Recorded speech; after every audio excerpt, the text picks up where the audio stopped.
आज संजय राऊत यांनी एक स्टेटमेंट केलेलं आहे जे मीडियावर सुरू आहे की वंचित बहुजन आघाडीला त्यांनी प्रत्येक बैठकीला बोलवलेलं आहे आणि वंचित बहुजन आघाडी महाविकास आघाडीचा घटक पक्ष आहे आणि इतरही बऱ्याच स्टेटमेंट्स त्यांनी त्यांच्या वक्तव्यामध्ये केलेल्या आहेत। या संदर्भात आम्हाला त्यांना एक विचारायचं आहे की आम्हाला असं वाटते की संजय राऊत यांनी थोडं विवेकी होणं खूप आवश्यकता आहे। महाविकास आघाडीच्या आतापर्यंत 4 बैठका झाल्या आणि 4 बैठकींमध्ये फक्त 2 बैठकींना त्यांनी आम्हाला निमंत्रित केलं होतं। जर ते म्हणतात की वंचित बहुजन आघाडी हा महाविकास आघाडीचा घटक पक्ष आहे तर मग घटक पक्षाला तुम्ही चर्चेमधून बाहेर का ठेवताय हा आमचा सवाल आहे। तुम्ही तिघं बसतायत, रोज आम्ही टीव्हीवर बघतोय की 39 जागांवर महाविकास आघाडीचं एकमत झालंय म्हणून। आता हे एकमत होत असताना तुम्ही कधीच वंचित बहुजन आघाडीला बैठकीला बोलवलं नाही। 4 पैकी 2नाच आम्ही हजर होतो। त्यांनी असंही पुढे म्हटलं आहे की आमची जी भूमिका आहे की तुमचं जागा वाटप झाल्यानंतर आम्हाला ज्या जागा हव्या आहेत त्या आम्ही संबंधित पक्षाशी बोलून मागू। संजय राऊतांनी असं एक स्टेटमेंट केलं की असं जगामध्ये कुठे होत नसतं।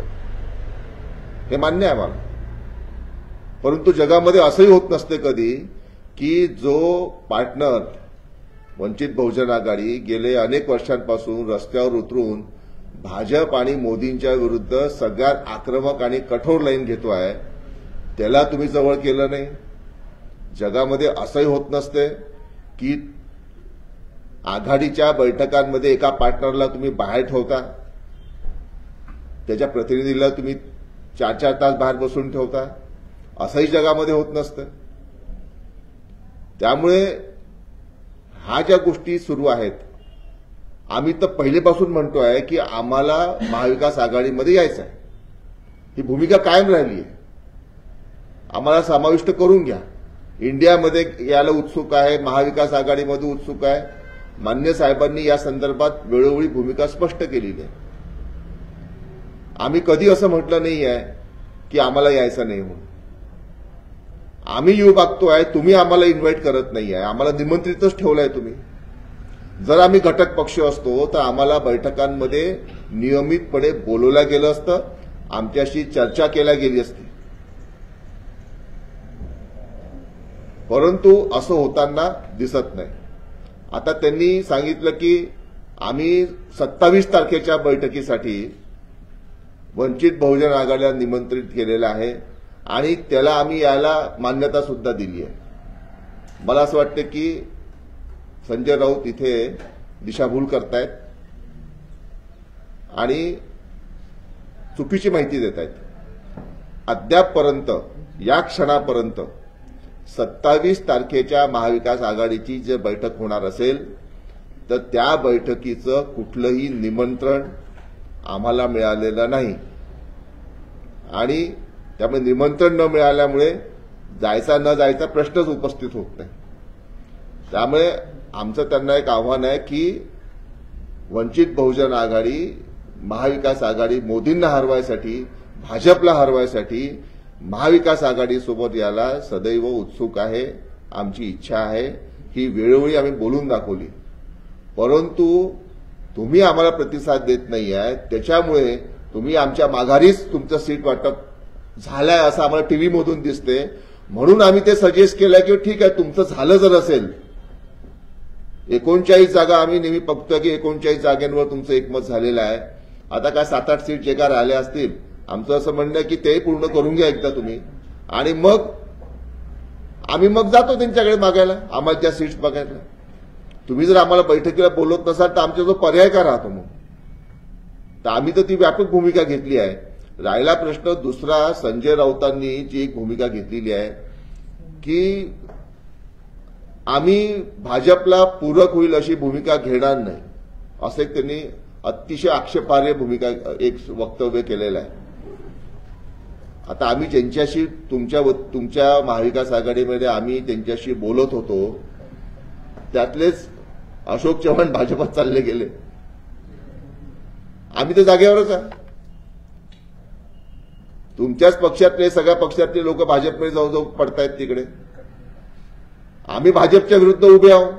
तुमच्या महाविकास आघाडीतल्या लोकांना ईडीची सीबीआयची भीती असेल. मोदी भाजप त्यांच्यावर प्रयोग करताय. ते प्रयोग भाजपचे आमच्या नेत्यांवर माननीय बाळासाहेब आंबेडकरांवर चालत नाहीत. ते हिंमती करू शकत नाहीत. आणि आज देशामध्ये भाजप आणि मोदींच्या विरुद्ध संघाविरुद्ध अतिशय आक्रमक भूमिका कोणी घेत असेल तर ते माननीय बाळासाहेब आंबेडकर घेत आहेत. हे त्यांनाही खूप चांगलं माहीत आहे. लोकशाही वाचवण्याची संविधान वाचवण्याची खरा पुढाकार आणि सर्वात आक्रमक पुढाकार जो कोणी आजही घेत असेल रस्त्यावर उतरून तर फक्त वंचित बहुजन आघाडी घेते आहे. मला असं वाटतं संजय राऊत विसरलेले आहेत. त्यामुळे त्यांनी यानंतर वंचित बहुजन आघाडीच्या बद्दल अशा लोकांमध्ये संशय निर्माण करणाऱ्या भूमिका घेऊ नयेत असं आम्ही त्यांना आवाहन करतो. निवडणूक जाहीर होण्यासाठी जवळपास 15 ते 16 दिवसाचा कालावधी शिल्लक आहे. मागचा अनुभव आपण घेतला 10-5 वर्षांमध्ये डेल झाली. अद्यापर्यंत तुमचं फक्त आता हे सीट शेअरिंग निमंत्रण आमंत्रण इकडून लढला तुम्ही थांबला कुठपर्यंत आहे? आमचं तेच म्हणणं आहे की निवडणुका समोर येत आहेत. निवडणुका आता कोणत्या क्षणी लागण्याची शक्यता आहे. आम्ही म्हणतोय की आपण बसूयात, चर्चा करूयात, सीट शेअरिंग काय झालं ते सांगा, आम्हाला सामील करून घ्या. हे आम्हाला बाहेर ठेवतायत. किती वेळ चालणार आहे सगळा खेळ? निवडणुका समोर येत आहेत ना. आमची घाई आहे त्यासाठी. आम्ही डेडलाईन कुठे देतोय? आम्ही डेडलाईन नाही दिली कोणती. नाही, आम्ही शेवटच्या क्षणापर्यंत प्रयत्न करू. 100% आम्ही शेवटच्या क्षणापर्यंत प्रयत्न करू की कुठल्याही परिस्थितीमध्ये भाजपला पराभूत करण्यासाठी महाविकास आघाडीच्या सर्वांनी एकत्र राहायला पाहिजे. महाविकास आघाडीची अवस्था इंडियासारखी नको व्हायला यासाठी डे 1 पासून आमचा प्रयत्न सुरू आहे. संजय राऊतांचं आजचं जे वक्तव्य आहे त्या वक्तव्यानं वंचित बहुजन आघाडीला कुठेतरी प्रॉब्लेम क्रिएट होतोय का किंवा संभ्रम लोकांमध्ये होतोय का तुमच्या कार्यकर्त्यांमध्ये? नाही, आमच्या कार्यकर्त्यांमध्ये काही संभ्रम नाही आहे. माननीय बाळासाहेब जी भूमिका स्पष्ट करतात ती कार्यकर्त्यांची पक्षाची भूमिका असते. आज जे संजय राऊत बोलले यावर आपण प्रेस कॉन्फरन्स घेतात. नेमकं तुमचा आपसात ताळमेळ नाही आहे का? ताळमेळ आमच्याकडून पुष्कळ आहे हो. दुर्दैवाने आम्हाला महाविकास आघाडीचे सर्व निर्णय टीव्हीच्या माध्यमातून मीडियाच्या माध्यमातून समजता हे आमचं दुःख आहे. ते म्हणतात की तुम्ही टीव्हीच्या माध्यमातून हे करताय. कुठे बोलवलं का आम्हाला? 2दा बोलवलं, 2दा गेलो ना आम्ही. आता त्याच्यात ते स्वतः त्यांच्या वक्तव्यात सांगतात की 4 बैठका झाल्या. दाखवावं त्यांनी 2 बैठकांचं निमंत्रण, 27 तारखेचं निमंत्रण. वंचित बहुजन आघाडीच्या प्रदेशाध्यक्षांना किंवा मी पक्षाचा प्रतिनिधी म्हणून तिथे मला अधिकृत केलाय. मला ईमेल, फोन किंवा माननीय बाळासाहेबांना काही फोन, ईमेल दाखवावं त्यांनी सगळ्या गोष्टी. आमच्याशी मीडियातून संवाद साधू नका, प्रत्यक्ष बोलवा ना आम्हाला. नाही, नेमकं हे चाललं तरी काय आहे? हा संभ्रम मतदारांमध्ये होत आहे किंवा पार्टी कार्यकर्त्यांमध्ये होत आहे. नेमकं याचा समन्वय कसा साधता येईल? काय होईल याच्यात पुढे? समन्वय त्यांना साधायचा आहे. आम्ही तयार आहोत. काँग्रेस शिवसेनेकडून तुम्हाला जो मसुदा तो मिळाला जसं तुम्ही त्यांना दिला मसुदा? नाही मिळाला. नाही, हे कारण आहे का? नाही, आमचं काहीच कारण नाही आहे. आमची कुठली अट नाही आहे. जी 2 दिवसाची मार्जिन आम्ही त्या कालच्या पत्रामध्ये दिलेली आहे ती आमच्या सोयीसाठीची मार्जिन होती की 2 दिवसात कळवा. आम्ही 27ला जर यायचं असेल, आम्हाला जर निमंत्रण आलं आणि जायचं असेल तर आम्हाला त्याचा विचार करायला वेळ लागेल ना. आम्ही कुठली मर्यादा, कुठलंही मार्जिन असं काय घालून दिलेली नाहीये. राऊतांना विश्वास आहे पण प्रकाश आंबेडकर साहेब म्हणजे मायावतीसारखं पवित्र घेतलं नाही समजा.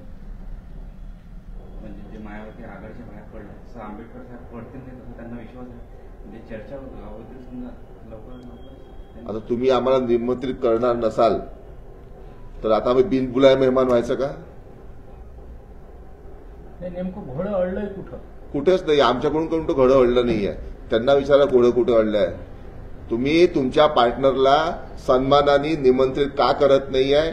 घटक पक्ष समजत असाल तर त्याला निर्णय प्रक्रियेमध्ये सन्मानाने का बोलवत नाही? त्याचे विचार का घेत नाही आहे? वाटाघाटीमध्ये त्यांना स्थान का देत नाही आहे? हे त्यांना विचारा तुम्ही. आज जे संजय राऊत बोलले की असं जगाच्या पाठीवर होत नाही सीट शेअरिंगचं, की तुम्ही तुमचं फिक्स करा, मग आम्ही तुम्हाला जे लागेल ते असं होणार नाही. पण नेमकी भूमिका आंबेडकर साहेबांनी हीच मांडली होती की त्यांचं पहिले होऊ द्या, त्याच्यानंतर आम्हाला जे योग्य वाटते ते आम्ही करू. म्हणजे हे नेमकं त्याच्यासोबत चर्चा करू.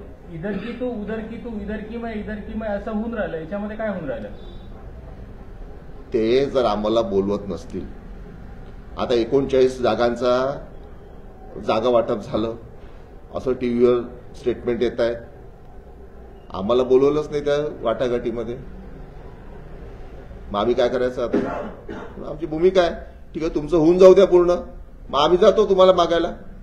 तुमच्याजवळ कोणाच्या कोट्यामध्ये कोणती जागा आली आहे चर्चा करू आम्ही त्यांच्यासोबत. तुम्ही बोलवणार नसाल, तुम्ही तिघच बसून जर वाटाघाटी करणार असाल तर तुमचं वाटाघाटी होऊन जाऊ द्या. मग शेवटची भूमिका वंचितची काय राहील सर? असंच हे चालत राहिलं तर? आमची भूमिका आजही महाविकास आघाडी सोबत राहण्याची आहे. भाजपला पराभूत करण्यासाठी, मोदींना संघाला पराभूत करण्यासाठी महाविकास आघाडीने एकत्र राहावं, सोबत एकत्र येऊन लढूयात.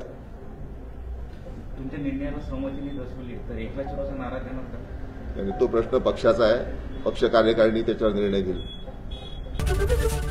एबीपी माझा, उघडा डोळे बघा नीट.